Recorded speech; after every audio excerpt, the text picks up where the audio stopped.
আজকে দ্বিতীয়বারের মতো ক্ষমতায় থেকে সংখ্যালঘু সম্প্রদায়কে মোড়া ঝুলিয়ে এখনো পর্যন্ত সেটা বাস্তবায়ন করেন নাই। এবং দুর্গাপূজার সময় দীর্ঘদিন ধরে হামলার পরেও আপনার নির্লজ্জ পররাষ্ট্রমন্ত্রী বলেছে বাংলাদেশের কোনো অগ্নিসংযোগ হয় নাই। কিন্তু শ্রীকৃষ্ণ কিন্তু শুধু বাঁশি বাজান নাই, কিন্তু তিনি একজন রাজস্বী ছিলেন, যোদ্ধাও ছিলেন, এবং আমাদেরকে এই শিক্ষা দিয়েছেন যে অন্যায়ের বিরুদ্ধে সবসময় জন্য যুদ্ধ করতে হবে। কিন্তু আমরা মনে হয় সেই জায়গাটা ভুলে গেছি। আজকে বিভিন্ন জায়গায় যখন সংখ্যালঘুদের উপরে বাড়িঘর ভাঙচুর করা হয়, অগ্নিসংযোগ করা হয়, আমরা কিন্তু প্রতিবাদ করতে ভুলে গেছি।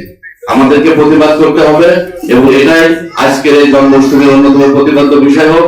এবং আজকে বাংলাদেশে সংখ্যালঘু সম্প্রদায়কে বিভিন্ন ভাবে আজকে ভোট ব্যাংক বা ফুটবলের মতো ব্যবহার করা হচ্ছে, সংখ্যালঘু সম্প্রদায়কে রাজনীতি করা হচ্ছে, তাদেরকে শুধুমাত্র ফুটবলের মতো ব্যবহার করে রাজনীতিক হিসেবে ব্যবহার করা হচ্ছে।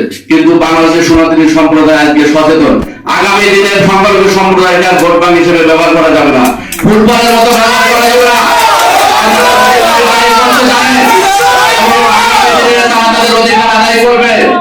আমি মাননীয় প্রধানমন্ত্রীকে বলতে চাই, আপনি আপনার ইস্তাহারে সংখ্যালঘু সুরক্ষা আইন সহ সংখ্যালঘু কমিশনের কথা বলেছিলেন।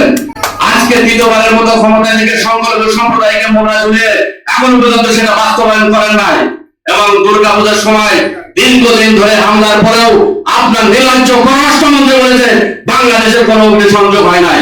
এই ধরনের নির্লজ্জ পররাষ্ট্রমন্ত্রীকে আমরা আওয়ামী লীগ সরকারের ক্ষমতায় দেখতে চাই না।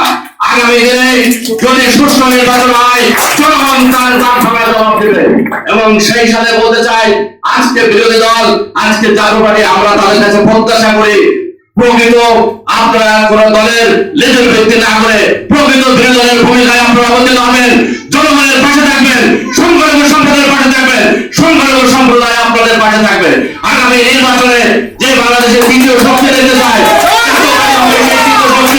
যদি প্রকৃত গঠনমূলক ভূমিকা আপনারা পালন করতে পারেন, বাংলাদেশের সনাতনী সম্প্রদায় আপনাদের পাশে থেকে আগামী দিনে আপনাদের ভোট ব্যাংক হিসেবে প্রয়োজনে আমরা আপনাদের পাশে থাকবো।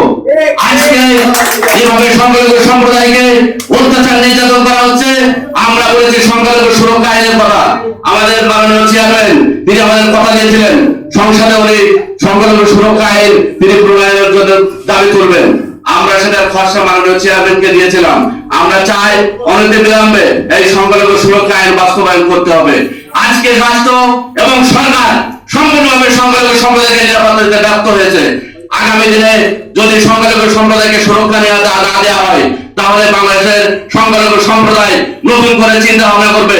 এবং সেই ক্ষেত্রে যদি জাতীয় পার্টি গঠনমূলক ভূমিকা এবং বিরোধী দলের প্রকৃত ভূমিকা পালন করে, সনাতনী সম্প্রদায় তাদের পাশে থাকবে।